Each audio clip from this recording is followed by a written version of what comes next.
2020년 4월 1일 수요일 사순절 31번째 날 구약성경 통독과 회개와 회복을 위한 금식 기도의 시간을 함께 갖도록 하겠습니다.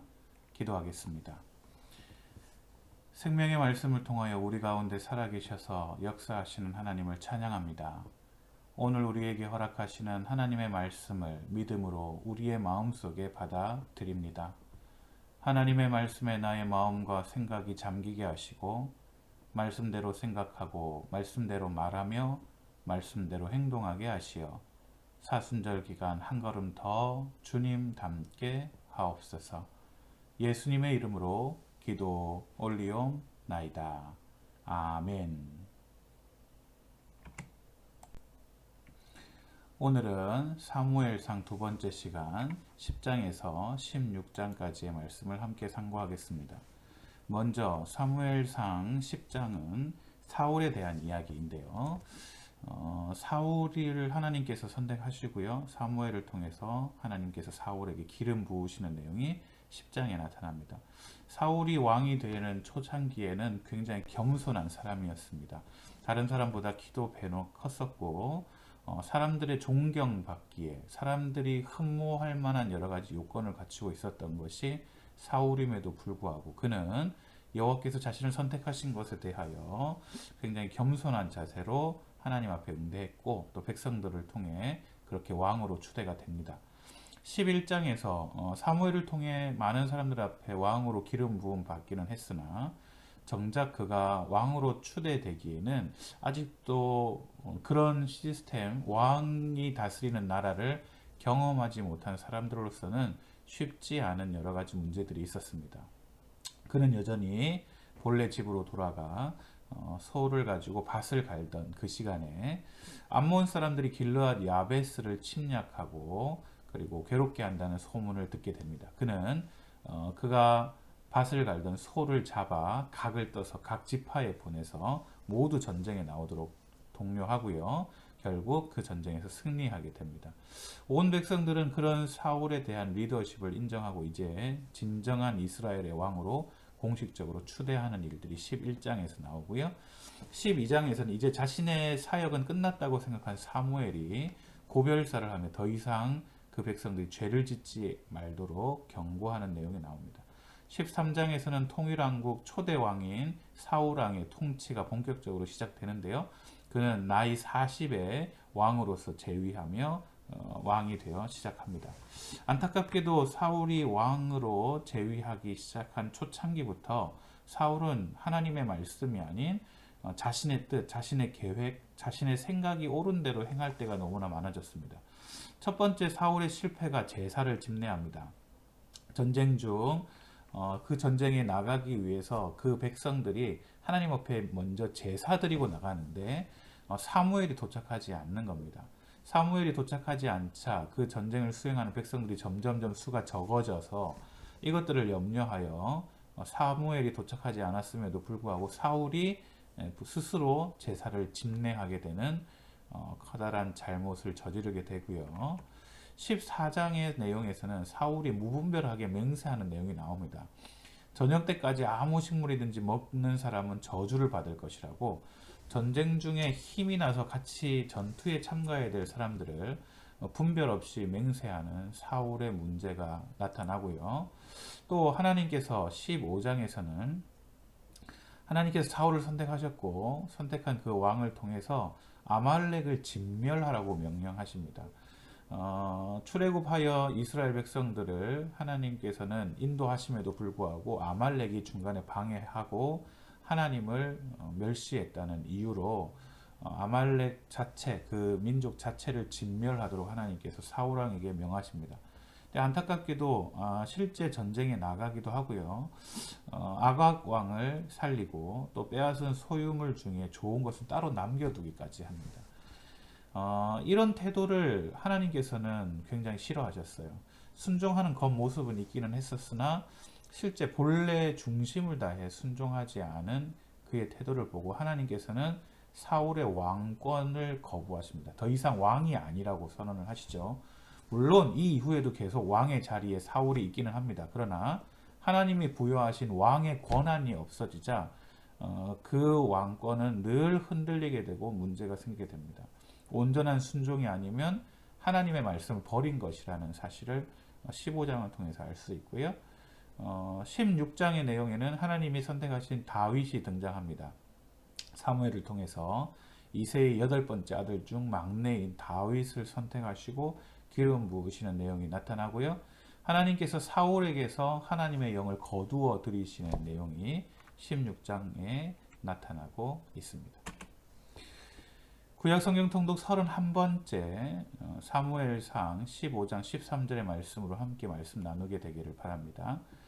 13절 말씀은 이렇습니다. 사무엘이 사울에게 이른즉 사울이 그에게 이르되 원하건대 당신은 여호와께 복을 받으소서 내가 여호와의 명령을 행하였나이다 하니 내가 여호와의 명령을 행했다고 지금 본인은 고백하고 있습니다. 하나님께서 사울에게 아말렉을 진멸하게 하시죠. 여기서 이 진멸이라는 말은 남녀노소 가릴 것 없이 모두 다 그리고 그 지역에 남아있는 모든 가축까지를 다 멸하라고 하시는 것이 하나님의 명령이셨습니다. 출애굽하던 과정에 그들이 하나님을 대적하고 능멸했기 때문이죠. 진멸을 하나님께서 요구하시는 것은 단순하게 어떤 이유뿐 아니라 악에 대한 심판이시기도 하고요. 생명의 주권자이신 하나님께서 자신의 것을 거두어 가시는 행위입니다. 하나님의 것을 하나님께서 거두어 가시는 거죠. 사울은 군대를 소집하여 아말렉을 치고요. 하나님의 명령을 따릅니다. 하지만 사울은 아말렉 족속의 왕 아각을 죽이지 않고 살려뒀을 뿐만 아니라 아말렉 족속들이 가지고 있던 좋은 가축들을 진멸하지 않고 따로 남겨두기까지 합니다. 사울은 사무엘에게 내가 여호와의 명령을 행하였나이다. 내가 하나님의 말씀을 지켰습니다. 순종했습니다. 당당히 자랑합니다. 또한 남겨진 가축 이야기를 하자 여호와께 제사하려고 남겨놨습니다. 아니 하나님께 예배드리고 하나님 앞에 더 좋은 것 드리려고 남겨두었다는 얘기를 하죠. 사울 스스로가 얘기하는 것처럼 그는 순종의 사람 맞습니까? 사울은 하나님 말씀에 순종하는 모습을 보였습니다. 아예 무시하거나 하나님의 말씀을 거역한 게 아니라 진멸하는 일을 행했기 때문이죠. 그것만 본다면 그는 말씀에 순종한 사람이라고 평가받고 눈가림에 성공한 사람이 됩니다. 그러나 사람의 중심과 동기를 보시는 하나님은 속지 않으신다는 거죠. 우리는 사람의 말에 속기도 하고요. 우리는 보여지는 환경만 보고 사람들을 평가해서 본래 뜻을 알지 못할 수 있으나 하나님은 그렇지 않습니다. 그가 진멸해야 할 것인데도 남기고 챙기는 것을 사람들은 몰랐을지 모르나 하나님은 지금 다 보고 계셨습니다.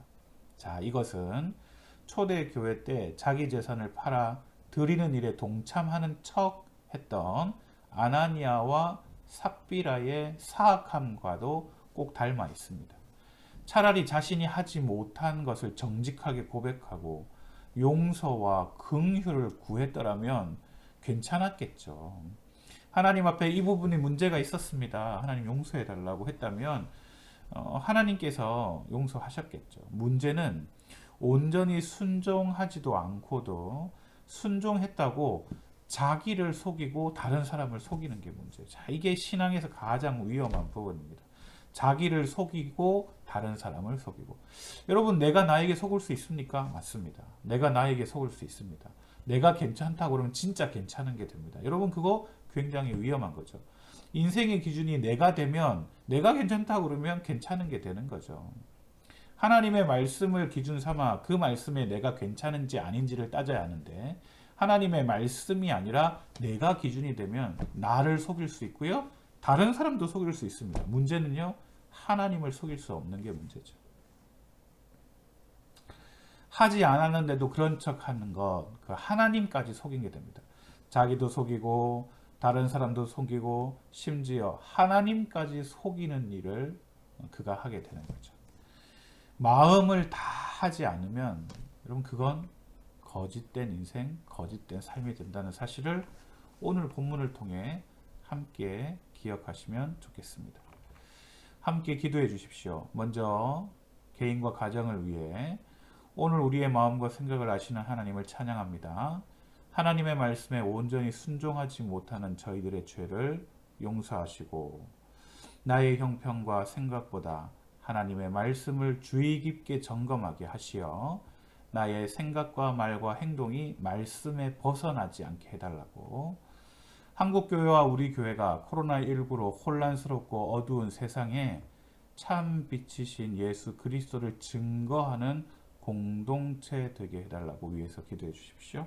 이웃을 돌아보고 지역 사회를 어떻게 하면 섬길 수 있을까 생각하는 복된 공동체 될 수 있도록 선한 길로 인도해 달라고 위해서 기도해 주시고요. 나라와 민족을 위해 코로나19 위기 상황 가운데 헌신하고 수고하는 공직자들과 의료진들을 붙잡아 주시고 저들의 수고로 온 백성들이 위로받고 치유받게 해달라고 위해서 기도해 주시기를 부탁드립니다. 사순절 기간 회개와 회복으로 가득 차게 하옵시고 주님께서 부활하신 날 온 나라 백성들이 코로나로부터 해방되어 기쁨으로 예배하는 은혜를 달라고 위해서 계속 기도해 주시기를 부탁드립니다. 우리 함께 기도합시다. 주께서 여러분에게 복을 내려주시고 언제 어디서나 지켜주시기를 원하며 주께서 여러분을 밝은 얼굴로 대하시어 은혜 베푸시기를 원하며 주께서 여러분을 고이 보시어 평화 주시기를 성부와 성자와 성령의 이름으로 간절히 축원하옵나이다. 아멘. 내가 내게 명령한 것이 아니냐. 강하고 담대하라. 두려워하지 말며 놀라지 말라. 내가 어디로 가든지 내 하나님 여호와가 너와 함께 하느니라 하시니라. 사랑하는 여러분, 오늘도 이 말씀 붙잡고 하나님의 은혜 가운데 두려워하지 아니하며 하나님의 은총 가운데 서 있는 저와 여러분 되시기를 우리 주님의 이름으로 축복합니다. 감사합니다.